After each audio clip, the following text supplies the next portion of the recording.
Welcome back to Talking Dragon Age, the show where I talk about Dragon Age. A while ago I made a video about these weird monkey toad statues and their origin, their purpose, etc.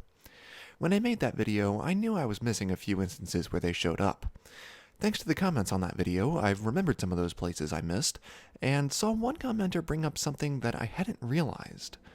I'll get to that. So the first additional place is beneath the Harriman estate during Sebastian's first quest in Act 2. The Harrimans discovered these tunnels while doing some renovations, and it led them to this shrine where Lady Harriman met a desire demon that somehow granted her power, and this sort of led her to eliminate Sebastian's entire family, and install a puppet on the throne of Starkhaven. The demon also caused members of the household to act really bizarre. After killing the demon, the people are freed and apologize to Sebastian. Now, Kirkwall was a major center for Tevinter slavery, and they messed up the Vale something fierce. So it could be from Tevinter. However, we know the elves already occupied the area around Sundermount during Tevinter's original conquest, so it could also be from them. But there's something that I think closes the book on the case, and that is that the guy's face is found in Fen'Harel's refuge in Trespasser, a place that predates Tevinter by a long shot.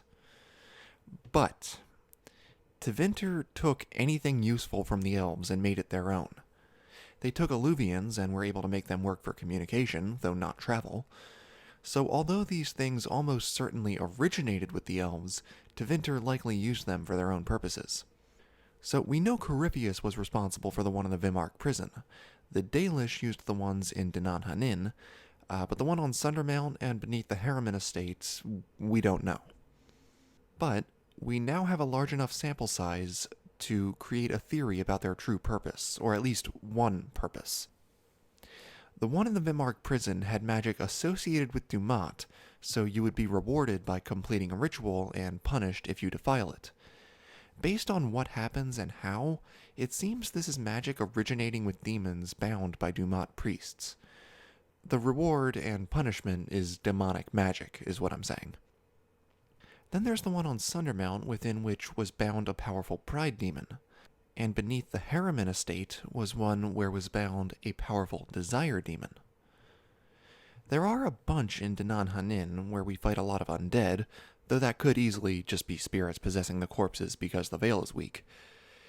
In front of one of the statues is where we find the account of Red Crossing, strangely held here by magic, though it says it's recorded so that no one would forget.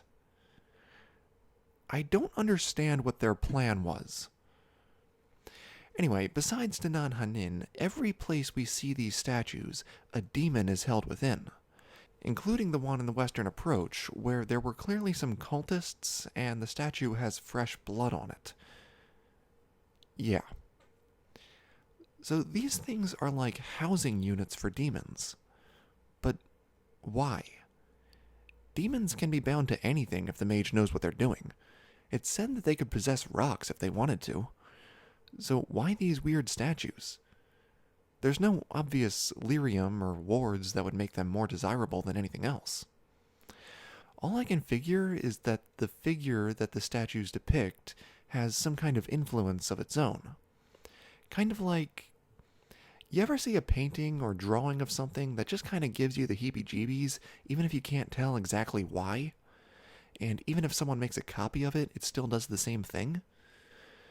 Well, in the Fade, where demons live and are created, belief determines reality.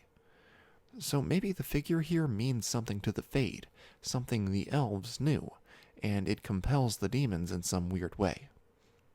That's about all I can think of. I should also mention that it is theorized that Kirkwall is where the Magisters broke open the Vale to invade the Black City. And 3 of these statues are in that area, including one directly connected to Corypheus himself. I felt that was worthy of note, because it's also talked about in-game how strange it is that Kirkwall had such bizarre history with demons and blood mages. This may come up in another video. For now, I think that's about all there is to say. Be sure to let me know what you guys think about all this. As usual, I want to thank all my patrons, Girl Tries Games, Lev Sabin, Katie Louise, and Kazviria. A lot of inspiration for this video came from discussions over on my Discord server, so if you want to hop in and talk about Dragon Age and theories and whatnot, follow the link in the description. So that's it for now, guys. Thank you all so much for watching. Don't forget to comment and like, and remember, Tala Nadas.